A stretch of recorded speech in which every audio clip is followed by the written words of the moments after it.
সংঘর্ষে ৩ জন নিহতের ঘটনায় থমথমে খাগড়াছড়ি। ১৪৪ ধারা বলবৎ। জেলা জুড়ে আইনশৃঙ্খলা বাহিনীর টহল, সব জাতিগোষ্ঠীকে সংযত থাকার আহ্বান সেনাবাহিনীর। অপুষ্টি, পরিবেশ দূষণ সহ নানা কারণে বাড়ছে জন্মগত হৃদরোগীর সংখ্যা। বছরে ৬৮,০০০ শিশু জন্ম নিচ্ছে শারীরিক ত্রুটি নিয়ে। যত রিমোট এলাকা সেখানে কিন্তু জন্মগত হৃদরোগের হার আমরা একটু বেশি পেয়েছি। জন্মের ১ মাসের মধ্যে যে সকল শিশু মারা যাচ্ছে তাদের মধ্যে অ্যাটলিস্ট একটা ভালো পার্সেন্টেজ হৃদরোগের কারণে মারা যাচ্ছে। মার্কিন শুল্কের সরাসরি প্রভাব ওষুধ শিল্পে। নিয়ন্ত্রিত হতে পারে বাংলাদেশের রপ্তানি বাজার। কাঁচামাল আমদানিতেও আসতে পারে ব্যয়ের খরচ। বিহিত পূজায় মহাসপ্তমীর আনুষ্ঠানিকতা। চক্ষুদানের মধ্য দিয়ে প্রাণ প্রতিষ্ঠার পর অধিষ্ঠিত হবেন ত্রিনয়নী দেবী।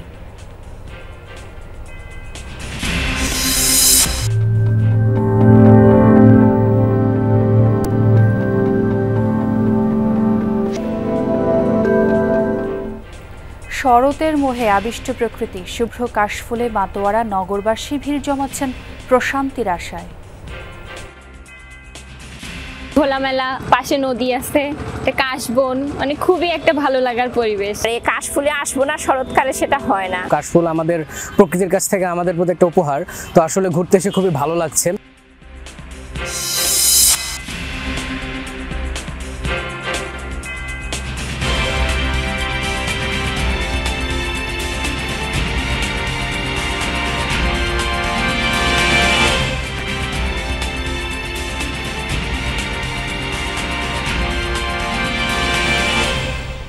আমন্ত্রণ যমুনা নিউজে, সঙ্গে আছে আমি ছোয়া খন্দকার। আর এতক্ষণ শিরোনাম দেখছিলেন। এখনও অশান্ত খাগড়াছড়ি। ১৪৪ ধারা ভেঙে হয়েছে বিক্ষোভ সমাবেশ, সংঘর্ষ। গুইমারায় দুষ্কৃতিকারীদের গুলিতে ৩ জন পাহাড়ি নিহত হওয়ার খবর জানিয়ে দুঃখ প্রকাশ করে বিবৃতি দিয়েছে স্বরাষ্ট্র মন্ত্রণালয়। জানানো হয়, সংঘর্ষের ঘটনায় ১ মেজর সহ ১৩ জন সেনা সদস্য আহত হয়েছেন। অপরাধীদের বিরুদ্ধে শিগগিরই ব্যবস্থা নেওয়ার কথা উল্লেখ করা হয় বিবৃতিতে। রোববার দুপুরে সব পক্ষের সাথে বৈঠকে পাহাড়ি বাঙালি সংঘর্ষের নেপথ্যে দুর্বৃত্তদের খুঁজে বের করার তাগিদ দেন পার্বত্য চট্টগ্রাম বিষয়ক উপদেষ্টা সুপ্রদীপ চাকমা। খাগড়াছড়ি গুইমারার রামসুবাজার ভাঙচুর, অগ্নিসংযোগ আর হামলা চালানো হয় বাজারটিতে। ক্ষতিগ্রস্ত হয় বেশিরভাগ ব্যবসা প্রতিষ্ঠান, দোকানপাট।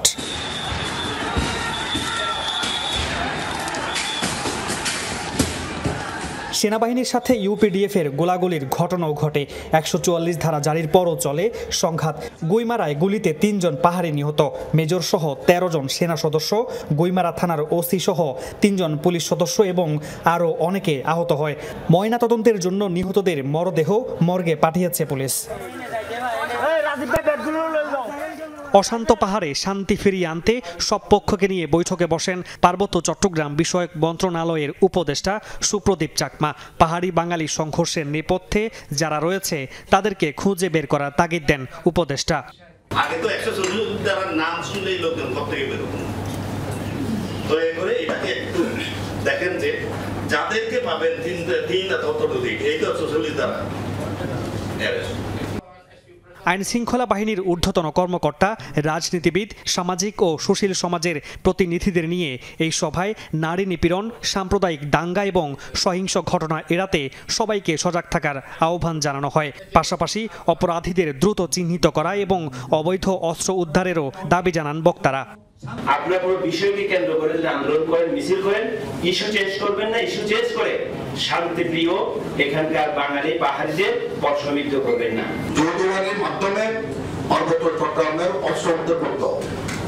এই অস্ত্র উদ্ধার যতক্ষণ পর্যন্ত হবে না, ততক্ষণ পর্যন্ত এখানে কোনো শান্তি ফিরে আসবে না। পুলিশ প্রশাসনের পক্ষ থেকে জানানো হয়, নিরাপত্তা জোরদারে পুরো জেলায় টহল দিচ্ছে আইন শৃঙ্খলা বাহিনী। শহরের অংশ বৌদ্ধ বিহারে হামলা ও নাশকতা পরিকল্পনার অভিযোগে আটক করা হয় ৩ জনকে। আইনের আওতায় নিয়ে এসেছি। আরো যে 2 জনের কথা আসছে, ভিকটিমও কারোর কথা বলতে পারে না। প্রত্যেকটা ঘটনাতে মামলা হবে। এই যে ভাঙচুর হয়েছে, যে দোকানপাট, প্রত্যেকটা ঘটনাতে মামলা হবে। আমরা আজকে তো মামলার প্রসেসগুলো শুরু করব। পাহাড়ের সম্প্রীতি আর সহাবস্থান নষ্টে একটি গোষ্ঠী সক্রিয় বলে অভিযোগ স্থানীয় অনেকের। সবাই খোলা পানিতে মাছ শিকার করতে চায়, এগুলো পাহাড়ের মধ্যে আছে, বাঙালির মধ্যে আছে। শয়তানদেরকে চিহ্নিত করে দ্রুত পদক্ষেপ না নিলে মনে হয় হিটেক্সে আর শান্তি ফিরে আসবে না। এটা যারা করতেছে তাদের ডিমান্ড কি, তারা কি চায়, তাদের সাথে যোগাযোগ করে সেটাকে সমাধান দেওয়ার একটা সহজ উপায় হতে পারে। আমি পাহাড়ি, আমি বাঙালি, এ ধরনের মন মানসিকতা তখন ছিল না। আমরা এখনো পর্যন্ত আমাদের বন্ধুত্বের মধ্যে আমাদের বন্ধুত্বের বন্ধন এখনো আমরা ধরে রাখছি। শনিবার জেলা সদর ও পৌর এলাকায় ১৪৪ ধারা উপেক্ষা করে সংঘর্ষে জড়ায় পাহাড়ি বাঙালিদের দুপক্ষ। ভাঙচুর করা হয় বেশ কয়েকটি দোকানপাট ও ব্যবসা প্রতিষ্ঠান। মামুনুর রশিদ তৌফি, যমুনা নিউজ। শনি ও রোববার খাগড়াছড়ি ও গুইমারায় ঘটে যাওয়া সহিংসতা নিয়ে বিবৃতি দিয়েছে আন্তঃবাহিনী জনসংযোগ পরিদপ্তর ISPR। বিবৃতিতে জানানো হয় UPDF এর মূল অংশ এর অঙ্গ সংগঠনগুলো পরিকল্পিতভাবে পার্বত্য চট্টগ্রামে অস্থিতিশীলতা সৃষ্টির চেষ্টা চালাচ্ছে। 23 সেপ্টেম্বর এক শিক্ষার্থী ধর্ষণের জেরে খাগড়াছড়িতে উত্তেজনা ছড়িয়ে পড়ে। 26 সেপ্টেম্বর অবরোধ চলাকালে টহলরত সেনা সদস্যদের উপর ইটপাটকেল ছোড়া হয়, এতে 3 সেনা আহত হন। 27 সেপ্টেম্বর খাগড়াছড়ি পৌরসভা এলাকায় সংঘর্ষ, ভাঙচুর, গুলি ও অ্যাম্বুলেন্সে হামলার ঘটনা ঘটে। পরিস্থিতি সাম্প্রদায়িক দাঙ্গায় রূপ নিলে জেলা প্রশাসন ১৪৪ ধারা জারি করে। সেনা ও আইন শৃঙ্খলা বাহিনী সারা রাত কাজ করে পরিস্থিতি নিয়ন্ত্রণে আনে। রোববার গুইমারার রামসু বাজার এলাকায় ১৪৪ ধারা ভঙ্গ করে পাহাড়ি বাঙালি পাল্টাপাল্টি ধাওয়ায় জড়িয়ে পড়ে। সেনা সদস্যদের উপর দেশি অস্ত্র, ইটপাটকেল ও গুলতি দিয়ে হামলা চালানো হয়, এতে ৩ কর্মকর্তা সহ ১০ সেনা সদস্য আহত হন। একই সঙ্গে বিজিবির গাড়িও ভাঙচুর করা হয়। সংঘর্ষের সময় পাহাড় থেকে স্বয়ংক্রিয় অস্ত্র দিয়ে ১০০ থেকে ১৫০ রাউন্ড গুলি ছোড়া হয়। পরে সেনা সদস্যদের তৎপরতায় সশস্ত্র দলটি সরে যায়। সেনাবাহিনী সব জাতিগোষ্ঠীর নেতা ও জনগণকে সংযত থাকার আহ্বান জানায়। পার্বত্য অঞ্চলের নিরাপত্তা ও দেশের সার্বভৌমত্ব রক্ষায় সেনাবাহিনী দৃঢ়প্রতিজ্ঞ বলে জানানো হয় বিবৃতিতে।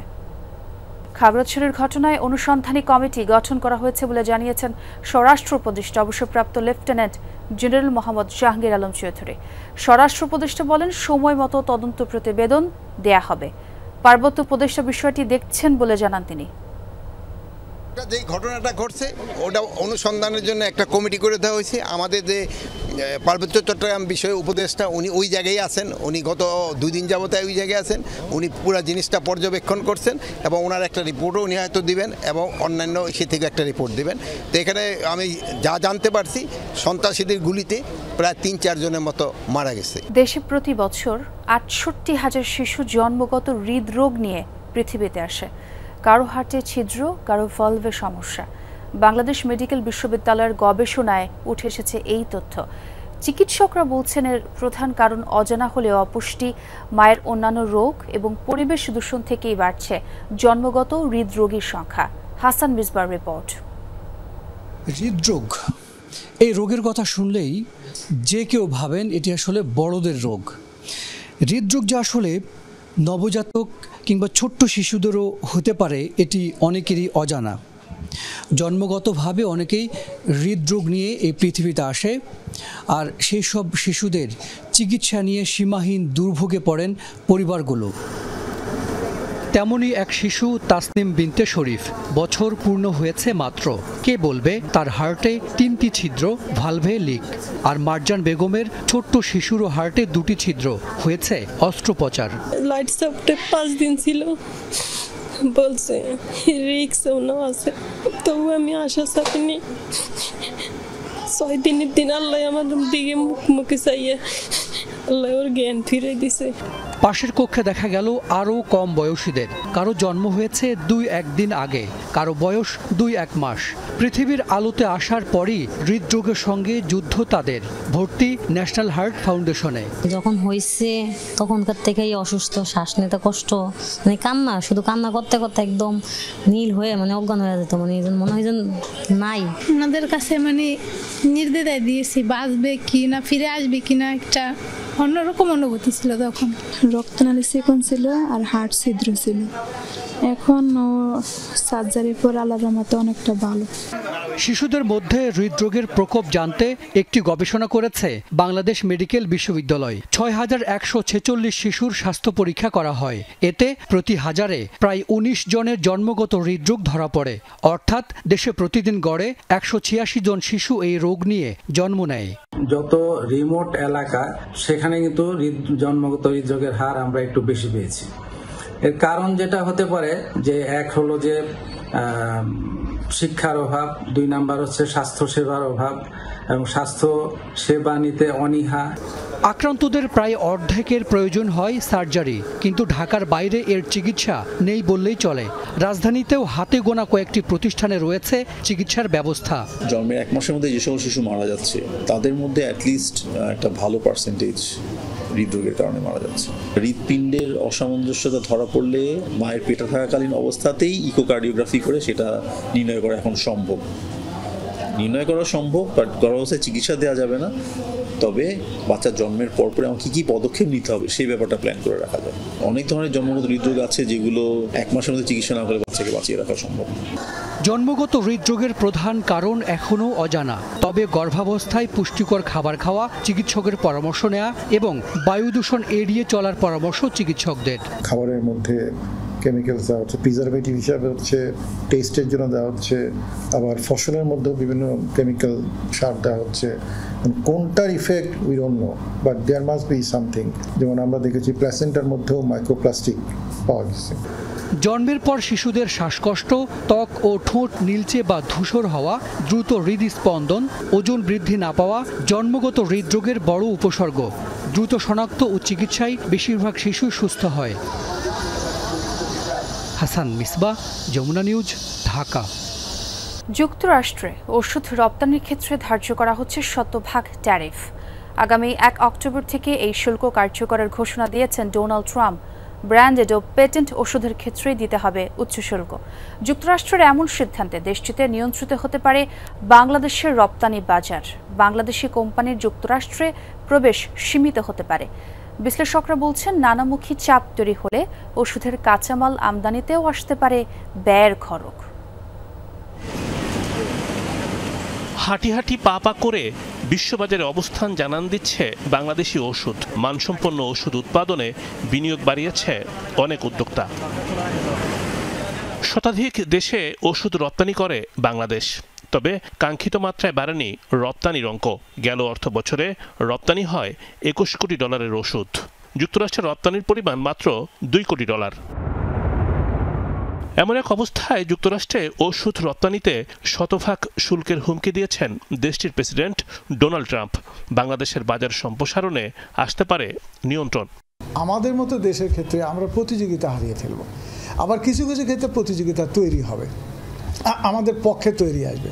যেমন ধরুন, ভারত যদি আন্তর্জাতিক বাজারে তাদের পণ্য রপ্তানিতে যদি বাধা হয়, আবার যদি সেই শিল্প যদি ওদের ওখানে থাকে, সেই শিল্প কিন্তু আমেরিকায় না করে বাংলাদেশেও করতে পারে।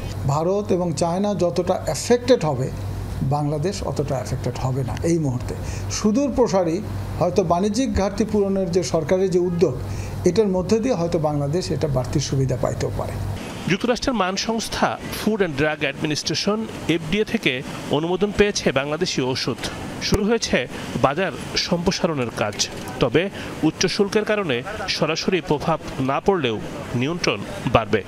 অল্প পরিমাণে হলেও মার্কিন বাজারে যে সমস্ত পণ্যগুলো আমরা রপ্তানি করছি, সেই পণ্যগুলোর ক্ষেত্রে এই উচ্চ শুল্কটি যেহেতু ভোক্তার উপরে বাড়তি চাপ তৈরি করবে, এই পণ্যগুলোর রপ্তানি সেখানে এক ধরনের নেতিবাচক চাপ ফেলবে। এই ধরনের উচ্চ শুল্কের কারণে মার্কিন বাজারে যদি চীন বা ভারতের মতো সাপ্লায়াররা যদি পণ্য রপ্তানি কমিয়ে দেন, তারা তখন বিকল্প বাজারগুলোতে এই ধরনের পণ্য রপ্তানি করতে চেষ্টা করবেন। সেইখানে তখন আবার একটা বাড়তি প্রতিযোগিতার সম্মুখীন হতে পারে বাংলাদেশের এই ফার্মাসিউটিক্যাল পণ্যগুলো।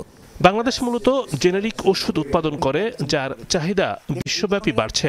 ট্রাম্পের শুল্কের কারণে বেশি বেকায়দায় পড়বে চীন ও ভারত। উচ্চ শুল্কের ফলে যদি মার্কিন বায়াররা যদি ফার্মাসিউটিক্যাল পণ্য যদি আমদানি করতে যান, তাহলে চীন বা ভারত থেকে আমদানি করলে যে উচ্চ শুল্ক হবে তার থেকে বাংলাদেশ থেকে ফার্মাসিউটিক্যাল পণ্য আমদানি করলে তুলনামূলকভাবে তাদের জন্য কিছুটা কম চাপ পড়বে বা কম ব্যয় পড়বে। তবে উৎপাদনের ক্ষেত্রে মান উন্নয়ন ছাড়া প্রতিযোগিতায় সামনের দিনগুলোতে বিশ্ববাজারে টিকে থাকা কঠিন হবে। অবকাঠামোর নির্মাণ এবং নতুন ড্রাগ রিসার্চে এখানে বিনিয়োগ করতে হবে। রিমন রহমান, যমুনা নিউজ, ঢাকা। শারদীয় দুর্গোৎসবের মহাসপ্তমী আজ। ষষ্ঠী থেকে দুর্গাপূজার আনুষ্ঠানিকতা শুরু হলেও আজ থেকেই মূল পূজা শুরু। সকাল 9:58 মধ্যেই দুর্গা দেবীর নবপত্রিকা প্রবেশ, স্থাপন, সপ্তমাদি, কল্পারম্ভ আর বিহিত পূজার মাধ্যমে চলবে মহামায়াকে জাগিয়ে তোলার কাজ। মন্ত্র, ধূপ, আরতির মাধ্যমে চলবে দেবীর বন্দনা।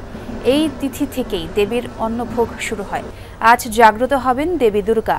10 হাতে দমন করবেন সব অমঙ্গল আর অশুভকে। দেবী এবার আসছেন গজ বা হাতিতে চড়ে। বিশ্বাস, এতে শস্য শ্যামল হবে ধরণী। দুর্গাপূজা উপলক্ষে সব মণ্ডপে নেওয়া হয়েছে সর্বোচ্চ নিরাপত্তা ব্যবস্থা। এবছর ঢাকা মহানগরে 259টি মণ্ডপে চলবে দুর্গাপূজা।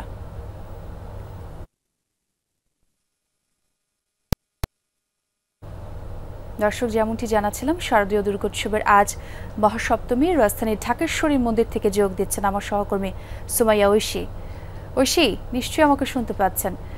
আনুষ্ঠানিকতা কখন নাগাদ শুরু হতে পারে এবং আজ আর কি কি আয়োজন রয়েছে?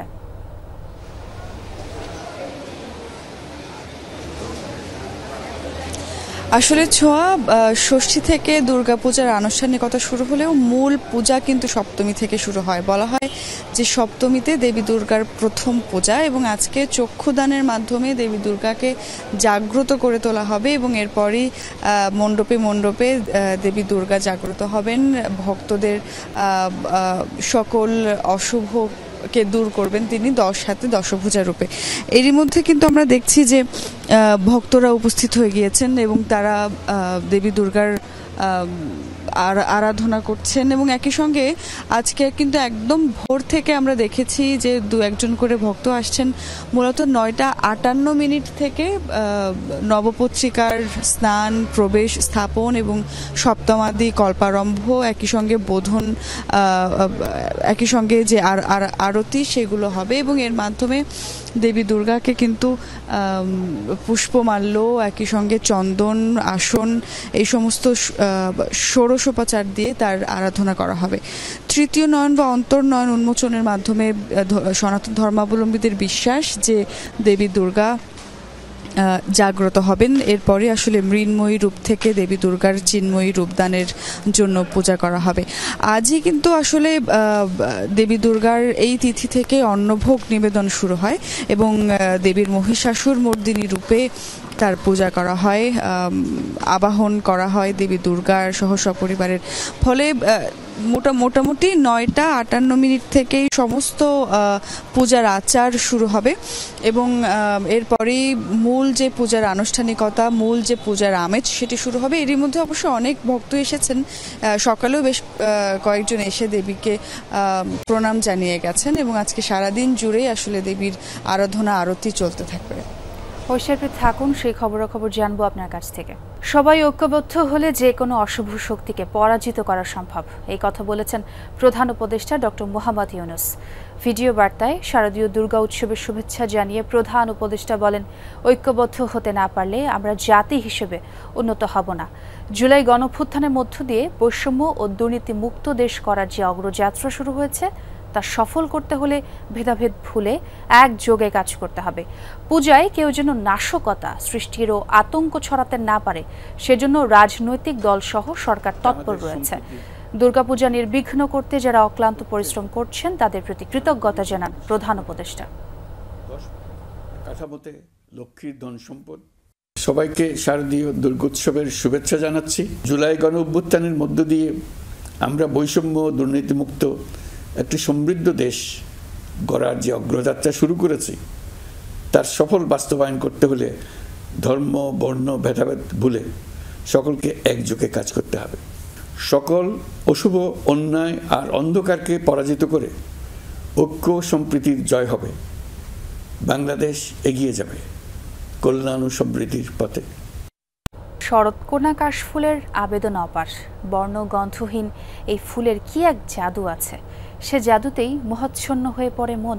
তাই তো ঝিমিয়ে পড়া শহুরের হৃদয় পথে পথে খুঁজে বেড়ায় কাশফুল। শরতের হাতছানির সেই টান কেমন, তাই দেখব আর খুঁজব সুমাইয়া ঐশীর রিপোর্টে। শুভ্র সে সৌন্দর্য ধরা পড়েছে আরেক সহকর্মী মাহফুজ মিঠুর ক্যামেরায়।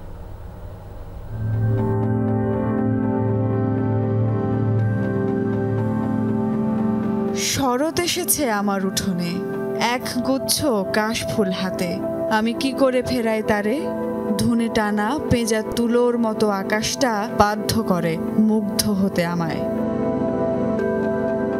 মন খারাপের গুমোট আকাশ ফুঁড়ে এই যে স্বচ্ছ নীলাম্বর, তারই বুকে স্বাধীন চেতা মেঘগুলোর ঠিকানাহীন যাত্রা।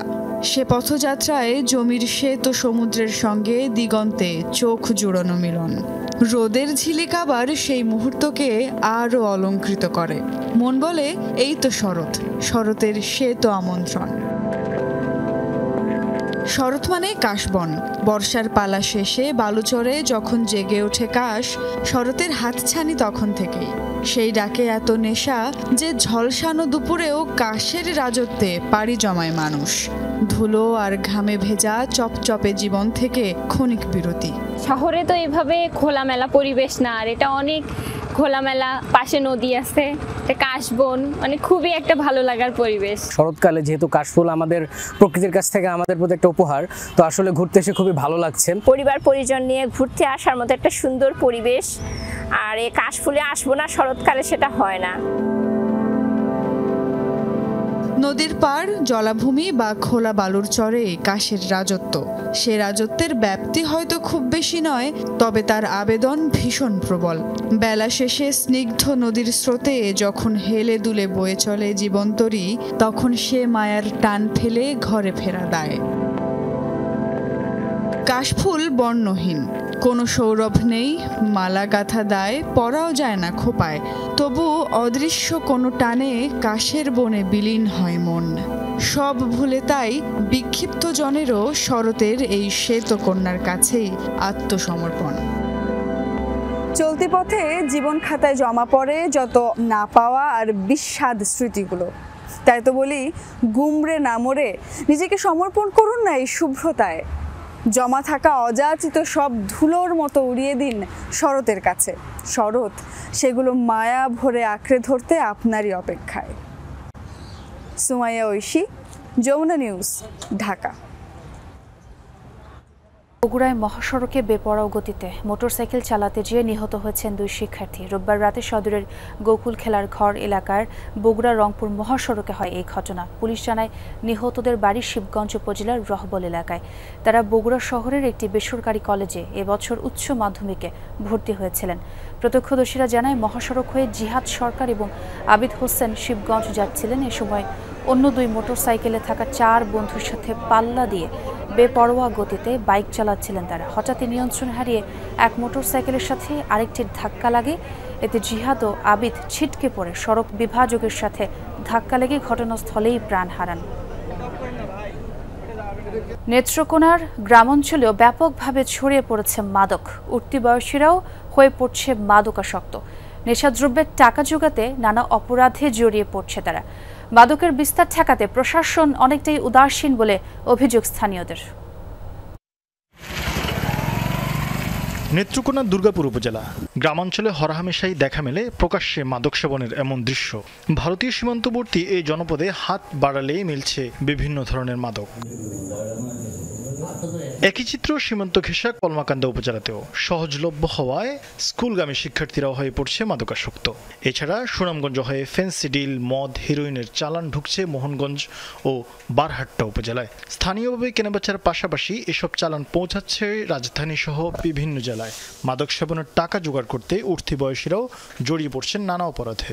আমাদের প্রত্যেকটা ঘরে ঘরে ছোট ছোট বাচ্চারা দেখা যায় যে ওরা রাস্তাঘাটে সমানে বসে থেকে বিভিন্ন রকমের মাদক পান করে। আমার একটা বন্ধু ছিল, তারপর তার সাথে সে গাঁজা টাজা খাইতো, মদ টদ খাইতো, হিরোইন, ইয়াবা, পরে আমি তার সাথে চলতে চলতে আমি একদিন সিগারেট খাওয়া শিখে যাই, তারপর সেও খায়, বাবা টাবা, আর আমার খাইছে, প্রথমে গাঁজা খাওয়াইছে। হিরোইন কেজি খাওয়ার পরে মনে করুন আমার কিন্তু কিছু ভালো লাগে না, না লাগলে মনে করুন এইটা ছাড়া কোনো চলে না। স্থানীয়দের অভিযোগ, মাদকের ব্যাপক বিস্তার ঘটলেও অনেকটাই নির্বিকার প্রশাসন। মূল হোতাদের আইনের আওতায় আনার দাবি তাদের। নেত্রকোনা জেলার মাদক সম্রাটের বাড়ি হলো এই এলাকায়, এবং একটা কিশোর গ্যাং আছে যে কিশোর গ্যাংয়ের নেতৃত্বে দেয়। প্রশাসন ইচ্ছা করলে এটা বর্ডার ক্রস করার সময় ওরা নিয়ন্ত্রণ করতে পারে, কিন্তু প্রশাসন এগুলো করে না। প্রকাশ্য বিক্রিটা বন্ধ করতে পারলে, বিশেষ করে গডফাদার যারা আটক করা হলে তাদেরকে জিজ্ঞাসাবাদ করলে উৎস বেরিয়ে আসবে। তবে মাদকের বিস্তার ঠেকাতে দুর্গম অঞ্চলে নিয়মিত অভিযান পরিচালনার দাবি করছে প্রশাসন। মাদক একটি বৈশ্বিক সমস্যা, তো এটা আসলে বিস্তৃত আকারে এখন আমাদের গ্রামগঞ্জ পর্যন্ত ছড়িয়ে গিয়েছে। আমাদের গোয়েন্দা নজরদারি অব্যাহত রয়েছে। আমরা চাচ্ছি যে নেত্রকোনা জেলা একটা মাদকের ক্ষেত্রে একটা নিয়ন্ত্রিত পর্যায়ে যাতে আমরা আনতে পারি। এই ধরনের অভিযান আমাদের চলমান আছে এবং নিয়মিতভাবে এই অভিযান এটা অব্যাহত থাকে। স্পেসিফিক যদি কোনো অভিযোগ থাকে আমাদের পুলিশের বিরুদ্ধে, সেটা অবশ্যই তদন্তের পর্যায়ে আমরা নিয়ে আসবো এবং তার বিরুদ্ধে ব্যবস্থা গ্রহণ করব। মাদক কারবারিদের আইনের আওতায় এনে দৃষ্টান্তমূলক শাস্তি নিশ্চিতের দাবিতে মানববন্ধন সহ বিভিন্ন কর্মসূচিও পালন করেছেন স্থানীয়রা। শরীফ ফারুকি, যমুনা নিউজ। রাজধানীর নিকেতন থেকে একটি বিষধর গোখরা সাপ উদ্ধার হয়েছে। নিকেতনের একটি বাসার গ্যারেজ থেকে এই সাপটি উদ্ধার করে Save Wildlife and Nature Swan. রাতে 10:30টার দিকে বাসার নিরাপত্তা রক্ষী সাপটি দেখতে পান। এরপরই বাড়ির মালিককে খবর দেওয়া হলে তিনি নিকেতন সোসাইটিকে খবর দেন। সোসাইটি থেকে 999-এর মাধ্যমে বন বিভাগের সহায়তায় নেওয়া হয়। বন বিভাগ নির্দেশনায় বন্যপ্রাণী ও পরিবেশ রক্ষার্থে নিয়োজিত স্বেচ্ছাসেবী দল Save Wildlife and Nature Swan সাপটি উদ্ধার করে। উদ্ধারকর্মী আদনান জানান, এটি বিষাক্ত গোখরা সাপ পাশের খাল থেকে আসতে পারে বলে ধারণা তার। উদ্ধার সাপটিকে বন বিভাগের নির্দেশনায় প্রাকৃতিক পরিবেশে ছেড়ে দেওয়া হবে বলে জানান তিনি। শিক্ষার পরিবেশ সুষ্ঠু রাখতে বিদ্যালয়ের সম্মুখ দেয়াল ঘেঁষে মার্কেট নির্মাণে শিক্ষা মন্ত্রণালয়ের নিষেধাজ্ঞা থাকলেও উল্টো চিত্র মুন্সিগঞ্জের টঙ্গিবাড়ি পাইলট বালিকা উচ্চ বিদ্যালয়ে। স্কুলের মূল ফটক ঘেঁষে নির্মাণ হচ্ছে সারি সারি দোকান। খালি জায়গায় মার্কেট নির্মাণের কাজ শুরু করেছে বিদ্যালয় কর্তৃপক্ষ। 1961 সালে প্রতিষ্ঠিত মুন্সিগঞ্জের টঙ্গিবাড়ি পাইলট বালিকা উচ্চ বিদ্যালয়ের শিক্ষার্থী 8 শতাধিক। এতদিন নিয়ম মাফিক স্কুলটি পরিচালিত হলেও সম্প্রতি দেখা দিয়েছে বিড়ম্বনা। বিদ্যালয়ের মূল ফটক লাগোয়া খালি জায়গায় মার্কেট নির্মাণের কাজ করছে বিদ্যালয় কর্তৃপক্ষ। বিদ্যালয়ের দেওয়াল ঘেঁষে মার্কেট নির্মাণে বিধিনিষেধ দিয়ে 2019 সালে এক অফিস আদেশ জারি করে শিক্ষা মন্ত্রণালয়। অথচ তার ধার ধারছে না পাইলট বালিকা উচ্চ বিদ্যালয় ম্যানেজিং কমিটি। ফুটপাতে কিছু দোকান বসে, এখন আমরা কিছু কইতে পারি না স্থানীয় মানুষ, ঠিক আছে, এটা অনেক একটা সমস্যা। 50টা ভ্যান এদিকে সারিবদ্ধভাবে লাগে, টিএসআর গাড়িও যাইতে পারে না। এভাবে যে অবৈধভাবে দোকান তৈরি করা হলো, এর পিছনে যারা কলকাঠি মেরেছে তাদের অবশ্যই আইনের আওতায় নিয়ে আসবে। আমাদের যে হসপিটালের রাস্তাটা এমনি অনেক সরু, সাথে আবার এক পাশে দোকান, যদি আবার নতুন করে আবার দোকান উঠে তাহলে তো আসলে আমাদের যে রোগীগুলো আসা যাওয়া একটু কষ্ট হয়। এ বিষয়ে জানতে বিদ্যালয়ে গিয়েও পাওয়া যায়নি প্রধান শিক্ষককে। সভাপতি আর সহকারী প্রধান শিক্ষক যুক্তি দিলেন নিজেদের মতো। আমাদের ম্যানেজমেন্ট ভালো মনে করছে এবং এটা খুব খারাপ অবস্থা আছে, কারণ আমরা ক্লাস করতাম না, দুর্গন্ধ আসতো, এই জন্য এটা পরিবেশটা সুন্দর করে আরেকটা দোকানগুলো করার উদ্দেশ্য হচ্ছে আমাদের স্কুল থেকে আমরা এখান থেকে আয় আসবে, এখান থেকে আমরা 100 স্টুডেন্টকে অবৈতনিক মানে বিনা বেতনে পড়ানোর জন্য আমরা এটা করেছি। আমরা ব্যাপক স্কুলের উন্নয়ন এবং ডেভেলপমেন্টের কাজ হাতে নিয়েছি, এটা অত্যন্ত ব্যয়বহুল। উপজেলা প্রশাসন বলছে অজুহাত দেখিয়ে নিয়ম ভঙ্গের সুযোগ নেই।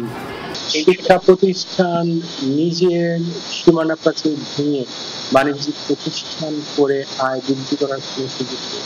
বর্তমান সরকার শিক্ষকদের 100% বেতন প্রদান করছেন। স্কুল চালানোর জন্য আনুষঙ্গিক খরচ হতে ওনারা ছাত্রদের কাছে বেতন দিচ্ছেন। এখানে অনেক শিক্ষক আছে, সবাই বেতন দিচ্ছেন। বিদ্যালয় ও হাসপাতালের সরু রাস্তার পাশে মার্কেট নির্মাণ বন্ধে প্রশাসনের হস্তক্ষেপ চায় এলাকাবাসী।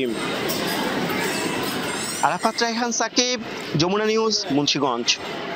মানিকগঞ্জে বাংলাদেশ নার্সেস অ্যাসোসিয়েশন বিএনএর সভাপতি শাহিনুর রহমানের বিরুদ্ধে এক নারী নার্সের ফেসবুক লাইভে গুরুতর অভিযোগের ঘটনায় তোলপাড় চলছে। অনৈতিক প্রস্তাব, চাঁদাবাজি ও হয়রানির অভিযোগ তার বিরুদ্ধে। যদিও অভিযোগ অস্বীকার করেছেন শাহীন, এই ঘটনায় তদন্ত কমিটি গঠনের কথা বলছে হাসপাতাল কর্তৃপক্ষ।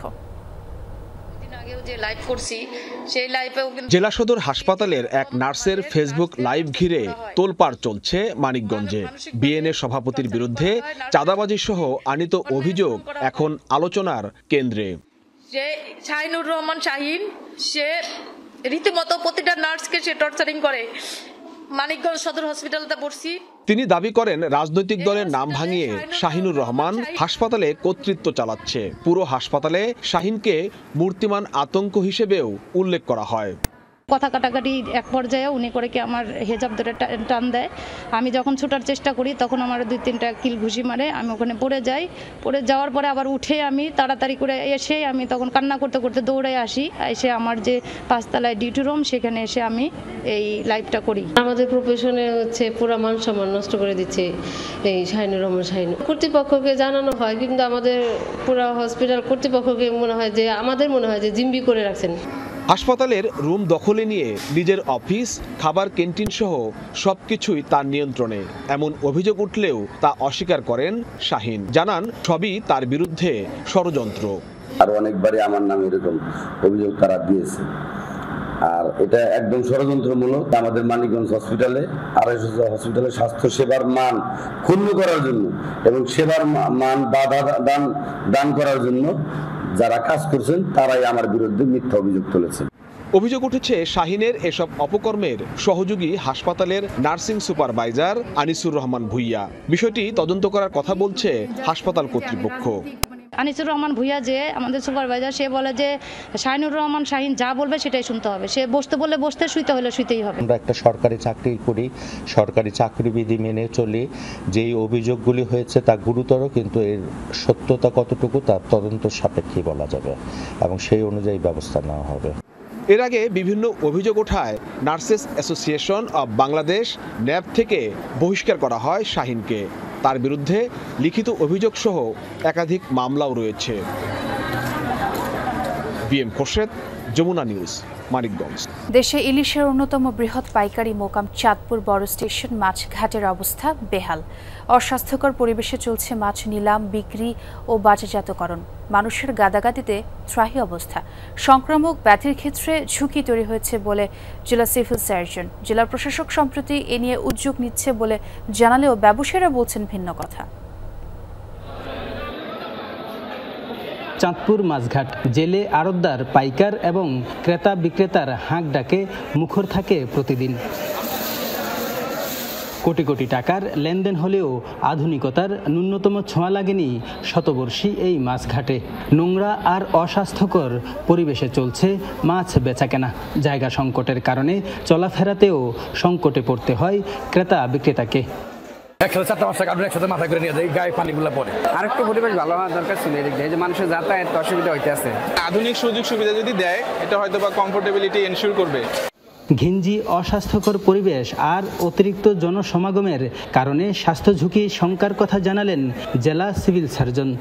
এই ধরনের একটা অস্বাস্থ্যকর পরিবেশে যদি মাছগুলো বিক্রি হয়, এখানে ক্রেতা এবং বিক্রেতা উভয়েরই প্রচন্ড স্বাস্থ্য ঝুঁকি আছে।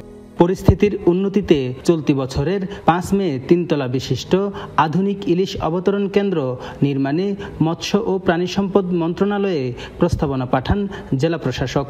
ইতিমধ্যে কাজের প্রক্রিয়া শুরু করেছে বাংলাদেশ মৎস্য উন্নয়ন কর্পোরেশন বিএফডিসি। প্রকল্পের প্রস্তাবিত ব্যয় ধরা হয়েছে 50 কোটি টাকা। এটা নিয়ে অধিদপ্তরের মধ্যে প্রাথমিক কার্যক্রম তারা গ্রহণ করেছে। হয়তো দ্রুত সময়ের মধ্যে তারা হয়তো একটা ফিজিবিলিটি স্টাডি এবং একটা প্রকল্প গ্রহণ করবে বলে আমাকে জানিয়েছে। তবে এ নিয়ে খুচরা ব্যবসায়ীদের মাঝে তৈরি হয়েছে মিশ্র প্রতিক্রিয়া। মাছঘাট আধুনিক হলে বিভিন্ন ধরনের ব্যয় বৃদ্ধির সাথে সাথে মাছের দামের ওপর প্রভাব পড়বে বলে শঙ্কা ব্যবসায়ীদের। আমরা উন্নয়নের বিপক্ষে না, কিন্তু এই আধুনিক ল্যান্ডিং স্টেশন আপনার বরিশাল এবং চট্টগ্রামে অতিরিক্ত চার্জের কারণে সেখানে ব্যবসায়ীরা কিন্তু যায় না। আধুনিক করতে গিয়ে আমাদের উপর যেন কোনো ব্যাট বা কোনো চার্জ না বসে। যদি এই ধরনের চার্জ বসে যায় তো সেক্ষেত্রে মাছের দাম অবশ্যই বেড়ে যাবে। প্রস্তাবিত আধুনিক ইলিশ অবতরণ কেন্দ্রে মৎস্য জাদুঘর, মৎস্যভিত্তিক কর্পোরেট অফিস স্পেস, ব্যাংক ও উন্নতমানের রেস্তোরাঁ সহ বিশেষ সুযোগ সুবিধা থাকার কথা রয়েছে। কাদের পলাশ, যমুনা নিউজ, চাঁদপুর।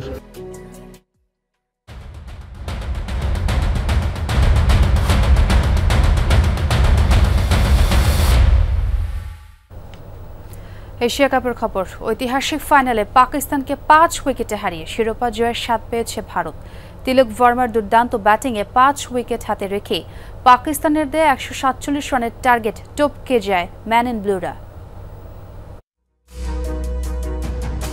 শেষ ওভারে দরকার ছিল 10 রান। হারিসের প্রথম বলে ডাবল নেয়ার পর দ্বিতীয় বলেই ছক্কা হাঁকিয়ে ততক্ষণে নায়ক তিলক Verma.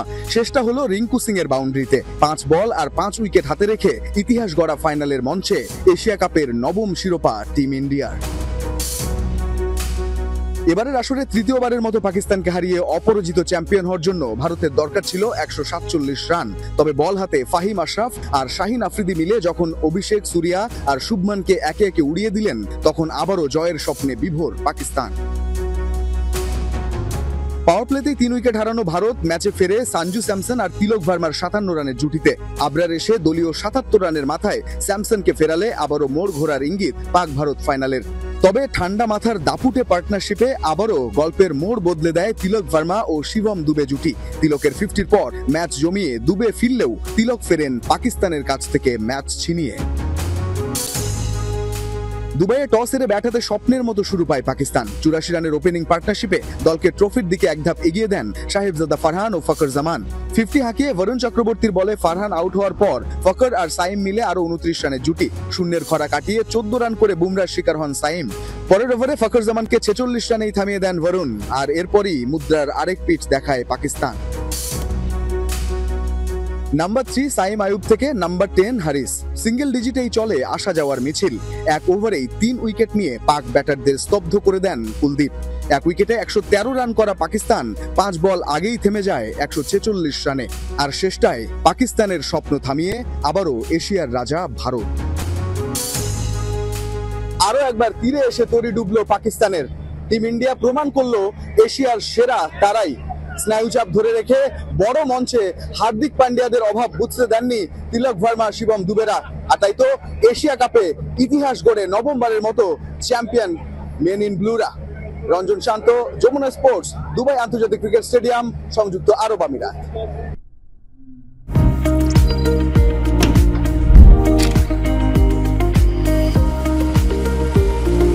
EDF Aluminium, the first premium brand in Bangladesh. দুবাইয়ে এশিয়া কাপের ফাইনাল ড্রামা শেষে বিসিবি সভাপতি আমিনুল ইসলাম জানালেন কি হয়েছিল পুরস্কার বিতরণী অনুষ্ঠানে। ভারত পাকিস্তান রাজনৈতিক বৈরিতার আঁচ লেগেছে এশিয়া কাপেও, তবে এই মঞ্চে এদিন থাকতে পারত বাংলাদেশও। তা নিয়ে কিছুটা মন খারাপ থাকলেও সামনের দিকে তাকাতে চান বিসিবি সভাপতি। বলেন, গৌতম গম্ভীর বলেছেন বাংলাদেশের ব্যাটিং নিয়ে কাজ করতে। দুবাই থেকে সহকর্মী রঞ্জন শান্ত জানাচ্ছেন বাকিটা। দুবাইয়ে নাটকীয় এক রাত। যতটা না মাতিয়েছে ভারত পাকিস্তান ফাইনাল ম্যাচের ক্লাইম্যাক্স, তার চেয়ে বেশি ড্রামা ম্যাচ শেষে। পাকিস্তান দলের ড্রেসিং রুম ছেড়ে না আসতে চাওয়া কিংবা মহসিন নাকভির হাত থেকে ভারতের ট্রফি নিতে আপত্তি, আগের হাত না মেলানো ইস্যু তো আছেই। সব মিলিয়ে ভদ্রলোকের ক্রিকেটকে যেন চোখ রাঙানি দিয়ে গেল দুদেশের রাজনৈতিক বৈরিতা। এশিয়া কাপের শেষ উত্তাপটা মঞ্চে থেকেই অনুভব করেছেন বিসিবি সভাপতি আমিনুল ইসলাম বুলবুল। বললেন, খানিক আগে কি চলছিল পুরস্কার বিতরণীর মঞ্চে, এর সমাধানই বা কিভাবে হবে। ইন্ডিয়া চ্যাম্পিয়ন হয়েছে, পাকিস্তান রানার্স আপ হয়েছে। তো একটা দল তারা প্রেজেন্টেশন পার্টিতে আসতে একটু দেরি করছিল, পরবর্তীতে একটা আন্ডারস্ট্যান্ডিং হয়েছে, তারা চ্যাম্পিয়ন্স ট্রফি নিতে চায়নি। বোর্ডের সাথে আলোচনা চলছে এসএসসি, এবং সেই মিটিংটা হয়তো আরো কিছুক্ষণ পরেই শুরু হবে। সেখানে আমি উপস্থিত থাকবো, তো চেষ্টা করবো আমরা যারা জয়ী হয়েছে তাদেরকে ট্রফিটা পৌঁছে। দুবাইয়ের এশিয়া কাপ ফাইনালের মঞ্চে বাংলাদেশকে মিস করেছেন অনেকেই। বিসিবি সভাপতির কণ্ঠেও কিছুটা আক্ষেপ। তবে দুদিন বাদেই আফগানিস্তান সিরিজ, বুলবুল চোখ রাখতে চান সেদিকেই। আমার কাছে মনে হচ্ছে এটা একটা ভালো সুযোগ ছিল আমাদের এই ট্রফিটা ফাইনাল খেলার, এবং সেই যোগ্যতাটাও ছিল আমাদের। তারপরেও আমাদের সামনের দিকে এগিয়ে যেতে হবে। দলটা নতুন, দেখা করেছি আমি প্লেয়ারদের সাথে, তারা প্রস্তুতি নিচ্ছে আফগানিস্তান সিরিজ। বাংলাদেশের পরবর্তী বড় লক্ষ্য 2026 টি-20 বিশ্বকাপ। তবে বড় মঞ্চে বারবার মুখ থুবড়ে পড়া ঠেকাতে হলে সবার আগে উন্নতি করতে হবে টাইগারদের ব্যাটিংয়ে। ভারতীয় কোচ গৌতম গম্ভীরও নাকি সেই পরামর্শ দিয়েছেন বিসিবি সভাপতিকে। গৌতম গম্ভীর আমাকে একটা অ্যাডভাইস দিল যে আমাদের টিমের ব্যাটিংটা নিয়ে যেন একটু কাজ করতে হয়। আমিও তার সাথে একমত। চ্যাম্পিয়ন ভারত দল বের হবে একটু পর এবং ভারতীয় সমর্থকরা, গর্বিত সমর্থকরা, তারা অপেক্ষায় সেটার। একটু আগে বিসিবি সভাপতি বললেন যে এই জায়গাটায় থাকতে পারত বাংলাদেশ দলও। ভারত পাকিস্তান রাজনৈতিক বৈরিতা সেটাও এসেছে খেলার মাঠে। ভবিষ্যতের এশিয়া কাপ ক্রিকেট কি হবে সেটা নিয়ে চলবে আরো তুমুল আলোচনা। তবে বাংলাদেশের জন্য সবসময় বিসিবি সভাপতি মনে করেন there is a second chance. Ranjan Shanto, Jamuna sports, Dubai আন্তর্জাতিক ক্রিকেট স্টেডিয়াম, সংযুক্ত আরব আমিরাত। যুক্তরাষ্ট্রের মিশিগানে একটি গির্জায় বন্দুকধারী হামলায় প্রাণ হারিয়েছে কমপক্ষে 4 জন, গুরুতর আহত হয়েছে অন্তত 8 জন। রাজ্যটির গ্র্যান্ড ব্ল্যাঙ্ক টাউনশিপে হয়েছে ঘটনা। রোববার মর্মন চার্চের সাপ্তাহিক প্রার্থনায় জড়ো হয় কয়েকশো মানুষ। এ সময় গাড়ি চালিয়ে চার্চের দরজা ভেঙে ভেতরে ঢুকে যায় এক বন্দুকধারী। গাড়ি থেকে নেমে এলোপাতাড়ি গুলি চালাতে শুরু করে। গুলিবিদ্ধ হয় বেশ কয়েকজন। এক পর্যায়ে গির্জার ভবনে আগুন ধরিয়ে দেয় ওই হামলাকারী। পুড়ে গিয়ে ধসে পড়ে দালানের একটি অংশ। খবর পেয়ে ঘটনাস্থলে পৌঁছায় নিরাপত্তা বাহিনী। বন্দুকধারীর সাথে পুলিশের বেশ কিছুক্ষণ গোলাগুলি হয়। ঘটনাস্থলে প্রাণ হারায় হামলাকারী। তার পরিচয় প্রকাশ করা হয়েছে। 40 বছর বয়সী হামলাকারীর নাম থমাস জ্যাকব স্যানফোর্ড।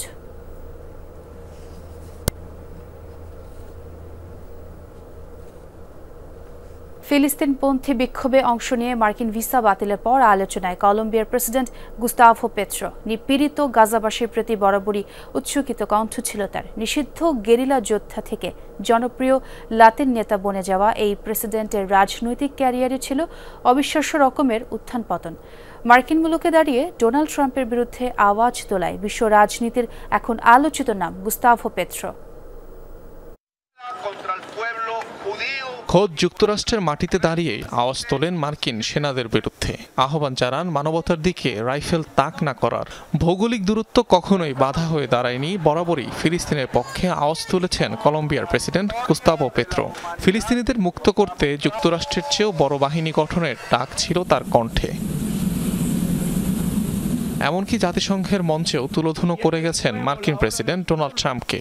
ট্রাম্পের অনুমোদিত গণহত্যায় নীরব সাক্ষ্য দেওয়ার জন্য জাতিসংঘেরও কটাক্ষ করেন পেট্রো।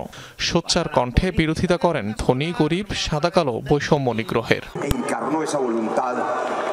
নিষিদ্ধ গেরিলা যোদ্ধা থেকে জনপ্রিয় লাতিন নেতা, অ্যাডভেঞ্চারে পূর্ণ গুস্তাভো পেট্রোর রাজনৈতিক ক্যারিয়ার।